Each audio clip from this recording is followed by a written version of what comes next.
नमस्कार दोस्तों, मैं निखिलेश जैन हिंदी चेस पे इंडिया चैनल पर आप सभी का हार्दिक अभिनंदन करता हूं। दोस्तों, कल मैंने आपको एक वीडियो दिखाया था जिसमें हमने बात की थी वाईकान टूर्नामेंट की, जो कि शुरू होने वाला है अब से 2-3 दिनों बाद।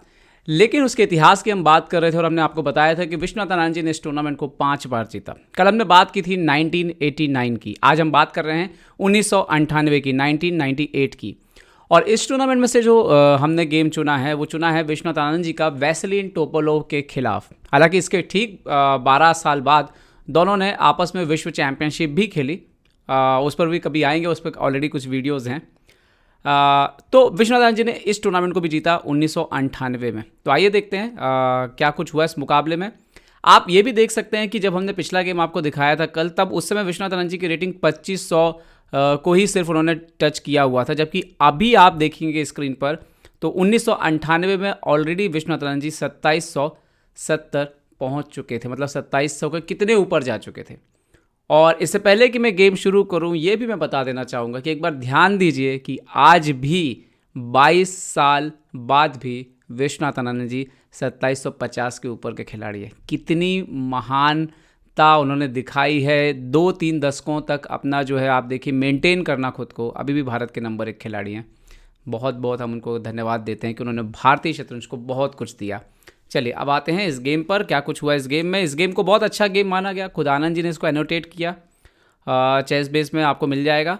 E4 E5 से शुरुआत हुई। विश्वनाथ आनंद जी सफ़ेद मोहरों से खेल रहे थे, काले मोहरों से खेल रहे थे यहाँ पर Vaseline टोपोलोव। Night F3, night C6। वैसे मैं आप सभी को बता दूं कि एक समय ऐसा था कि जब टोपोलोव को कास्परोव का एक नेचुरल उत्तराधिकारी माना जाता था। मतलब कहा जाता था कि बहुत ही उनसे गेम जो है उसी तरह का आक्रामक खेलते हैं, उसी तरह की क्षमताएं हैं उनके अंदर। तो ये भी आपको समझना होगा। बिशप B5 खेला यहाँ पे विश्वनाथ आनंद जी ने। A6, bishop A4, night F6, castle B5। तो राइलो पेज में ये आप देख सकते हैं आर्केंजल सिस्टम रहता है। Bishop B3 and now bishop C5 पर यहाँ पर आके बैठ गया। तो इसमें क्या हुआ, दरअसल आप देखिए कि आपने किंग साइड के डेवलपमेंट को थोड़ा सा डिले किया है, बिशप को अभी तक नहीं निकाला है, और बदले में ब्लैक ने पहले ही B5 कर लिया है। तो वो जो जगह बनाता है बिशप के लिए और बाद में बिशप आता है, ताकि इस बिशप को कभी कोई प्रॉब्लम नहीं होने वाली। ये बिशप जो है इस डायगोनल में रहने वाला है। B5 करके आपको एक टेम्पो भी मिलता है, लेकिन साथ ही साथ जब आप B5 करते हैं तो ये भी आपको जानना है कि कभी ना कभी जो है यहाँ पर A4 जो है वो भी आएगा ही आएगा।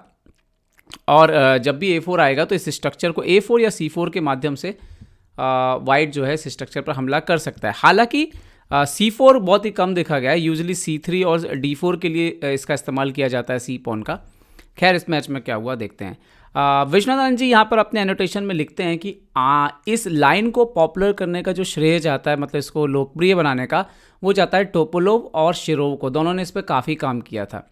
बल्कि विश्वनाथ आनंद जी ने इससे ठीक पहले इसी टूर्नामेंट में सिरोव के खिलाफ लगभग इससे मिलती जुलती पोजीशन पर एक मुकाबला भी खेला था। अभी आनंद जी इस पोजीशन पर खेलते हैं A4।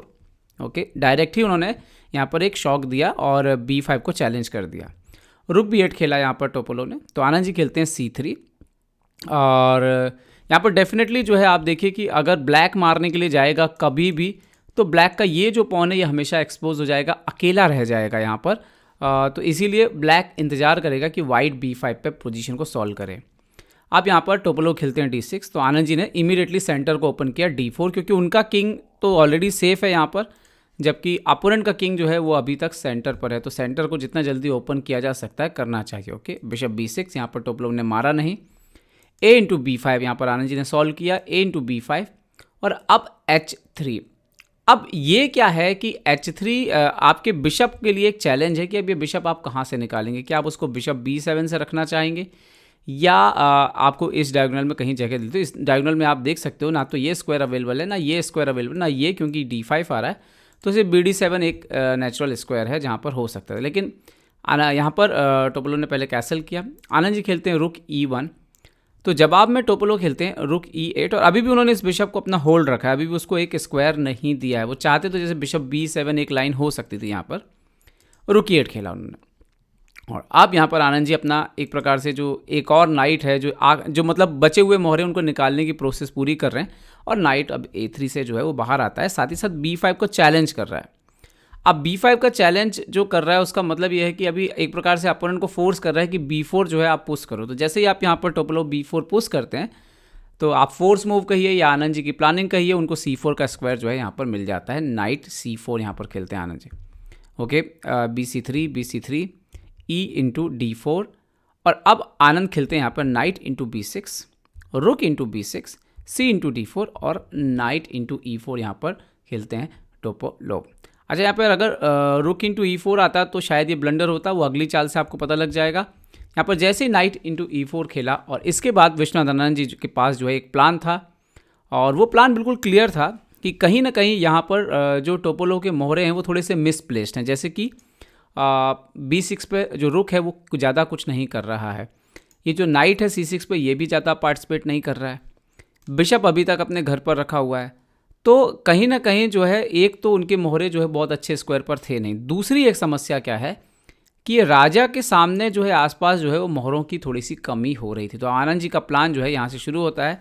सबसे पहला शॉट आता है, बिशप सेक्रीफाइस करते हैं, बिशप इंटू F7 और किंग को जो है वो सेंटर के टोवर्ड्स लाते हैं। पूरा एक पॉन लिया है और पूरा का पूरा एक बिशप दिया, लेकिन यहाँ पर आनंद जी की तैयारी और थी क्योंकि उन्होंने एक तैयार कर रखा था कि एक्सचेंज सेक्रीफाइस करके वो रुक लेंगे वापस। कैसे?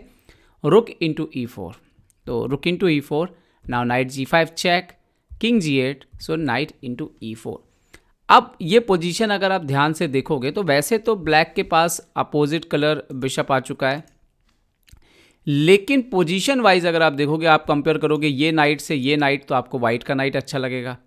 ये बिशप से इस बिशप, क्योंकि अभी इस बिशप के पास अभी भी स्क्वायर जो है वो अवेलेबल नहीं है, आप देख सकते हो सिर्फ एक ही स्क्वायर अवेलेबल है। ठीक है, तो एक ये चीज़ हो गई।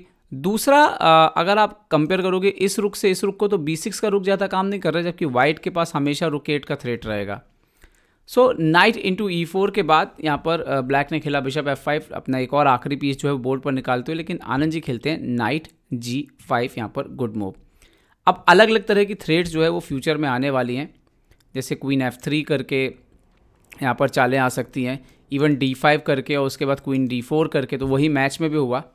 तो यहाँ पर मान लीजिए कि वो H6 खेल देते ब्लैक टोपोलॉव, तो आनंद जी क्या खेलते, यहाँ पर चाल आती क्वीन F3। अभी नाइट E7 अगर आप यहाँ पे खेलते हो बिशप को सपोर्ट लगाने के लिए, क्योंकि आप कहीं हटेंगे तो आपको देख सकते हो कि आपको प्रॉब्लम है पीछे। तो अगर मान लीजिए यहाँ पे नाइट E7 हटते हैं तो रुक 8 और अभी रुक B8, सो क्वीन यहाँ पर B3 जैसा ब्रिलियंट मूव जो है आनंद जी ने ऑलरेडी खोज के निकाला हुआ था बोर्ड, मतलब उनके दिमाग में सारी चीज़ें चल रही थी। सो नाइट G5 पर खेला नाइट E7। और ये भी एक चीज़ है कि जब भी आपका किंग ऑलरेडी आपका थोड़ा सा कमज़ोर है और जब भी आप इस तरह का पॉन मूवमेंट करते हो तो आपका राजा जो है वो और कमज़ोर ही होता है। तो यहाँ पर खैर मैच में हुआ नाइट E7। सो आनंद खेलते हैं G4, बिशप G6। अगर BD7 जाते तो वही क्वीन F3 का प्रॉब्लम है। क्वीन यहाँ पर, उसके बाद आप देखिए कि क्वीन F7 आ रहा है और रुक A8 आ रहा है, ये दोनों थ्रेड जो है वो लगी हुई हैं। सो यहाँ पर बिशप G6 खेला इन्होंने, तो आनंद जी खेलते हैं नाइट E6, क्वीन पर अटैक। और यहाँ पर टोपोलॉव करते हैं ब्लंडर, उन्होंने खेला क्वीन C8। खेलना चाहिए था, जो कि आनंद जी भी सजेस्ट करते हैं, वो है क्वीन B8, ये ज़्यादा बेहतर होता। जैसे ही टोपोलॉव ने क्वीन C8 खेला, आनंद जी ने विनिंग मूव जो है वेरिएशन ढूंढा। तो सबसे पहले तो उन्होंने खेला D5, सपोर्ट लगाया नाइट को। और अब प्रॉब्लम क्या है कि क्वीन D4 जैसे थ्रेट आ रहे हैं और यहाँ पर मेट जो है वो प्लान हो रही है और उसको रोकना जो है वो बहुत ही मुश्किल हो रहा है। सो यहाँ पर बिशप F7 खेला टोपोलॉव ने, तो आनंद जी यहाँ पर खेलते हैं एक और अच्छी शानदार सेक्रीफाइस। सबसे पहले बिशप सेक्रीफाइस दिया, फिर रुक दिया, और अब यहाँ पर एक और night sacrifice, night into G7, king into G7। अगर अच्छा मान लीजिए कि नहीं मारते और यहाँ पर कुछ खेलते, जैसे कि बिशप इंटू D5 मारते, तो क्या होता है, नाइट H5 के बाद ये वाइट के लिए विनिंग पोजीशन है। क्वीन अंदर आ रहा है अगली कुछ चालों में, और बिशप भी एक्टिवेट है, रुक भी एक्टिवेट है। ये मैच बचाना ब्लैक के लिए बहुत मुश्किल होगी। अगर नाइट इंटू D5 मारते तो नाइट F5 के बाद जो है वहाँ पर जो है वो प्रॉब्लम बनी हुई है और वाइट का पोजीशन अच्छा है। आप बोर्ड पर लगा के जो है थोड़ा सोचिएगा तो आपको इसका भी अंदाज़ा मिल जाएगा। किंग G7 एक्सेप्ट कर लिया यहाँ पे टोपोलॉव ने, तो आनंद जी खेलते हैं क्वीन D4 चेक। अब मान लीजिए यहाँ पे किंग G6 जाएँ तो queen E4 check, king F6 जाएँ, सो बिशप H6, और इसके बाद जो है गेम जा सकता है। और अगर किंग G8 जाए तो बिशप H6 के बाद जो है ये देखिए गेम ओवर हो जाएगा। तो किंग F8 खेला उन्होंने, so bishop H6 check, king E8, so rook E1 खेला यहाँ पर आनंद जी ने, और इसके बाद टोपोलो ने जो है मैच को रिज़ाइन कर दिया, क्योंकि अगर गेम आगे बढ़ाते, मान लीजिए कि किंग D7 खेलते तो rook into E7, king into E7, मतलब एक और सेक्रीफाइस तैयार था। क्वीन E4 चेक, यहाँ पे बिशप E6, सो अगर किंग D7 जाएंगे तो क्वीन F5 से आप देखिए कि मात हो जाएगी, गेम ख़त्म हो जाएगा मतलब। और किंग F6 जाएंगे तो G5 से चेकमेट हो रहा है, तो बिशप E6। ना queen H7 check, bishop F7, so queen E4 check, king E6, bishop G5, तो किंग F8 और D इंटू E6 के बाद जो है गेम ओवर हो जाएगा। अगर वो यहाँ पर 32वीं चाल में किंग E8 जाएंगे तो भी queen H8 check, king E7, bishop G5 check, king F7, queen H7 check, king F8, ना queen E7 check, king G8, bishop H6। थोड़ा लॉन्ग वेरिएशन था लेकिन मात जो है वो अल्टीमेटली वहाँ पर हो जाएगी। Queen D7, queen F8, king H7 और D इंटू E6 के बाद जो है ये गेम ओवर हो जाएगा। तो रुक E1 रखते साथ ही यहाँ पर टोपोलो ने जो है वो रिज़ाइन कर दिया।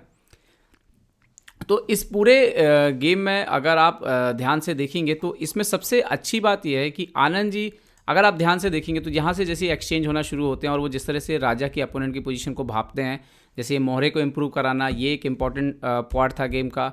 उसके बाद यहाँ पर परफेक्ट आप कह सकते हैं कि बिशप F7 सही समय पर मिलना, और उसके बाद यहाँ पर एक प्रकार से देखें तो ये एक्सचेंज मोहरे दिए लेकिन वापस मिल गए आपको।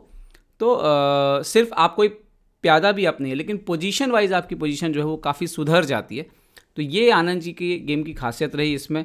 और डेफिनेटली उसके बाद टाइमली ये भी ढूंढना कि नाइट को अच्छे स्क्वायर पे बिठाना, और फिर ये नाइट G7 जो फिनिशिंग मूव है, ये जो फिनिशिंग सेक्रीफाइस है वो बड़ा इंपॉर्टेंट है। तो देखिए बिशप सेक्रीफाइस दिया, रुक दिया, नाइट दिया, हालांकि काफ़ी कुछ रिकवर हो गया, लेकिन ये लास्ट में जाकर के यहाँ पर टोपोलो को अंततः जो है वो गेम में हार स्वीकार करनी पड़ी। तो ये था वाईकन जी का एक और टूर्नामेंट विश्वनाथ आनंद जी की शानदार महारत और शानदार प्रदर्शन से जुड़ा हुआ। उम्मीद करता हूँ कि ये वीडियो आपको पसंद आया होगा।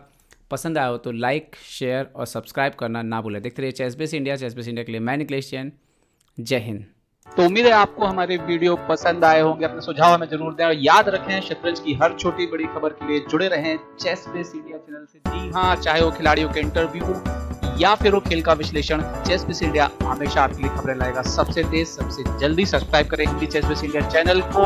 अगर आप यूट्यूब पर देख रहे हैं तो सब्सक्राइब करें और साथ ही साथ बेल आइकॉन दबाना ना भूलें दोस्तों, क्योंकि इसी से मिलेंगे आपको सारे नोटिफिकेशन। फेसबुक पर देख रहे हैं तो जरूर लाइक और शेयर करना ना भूलें।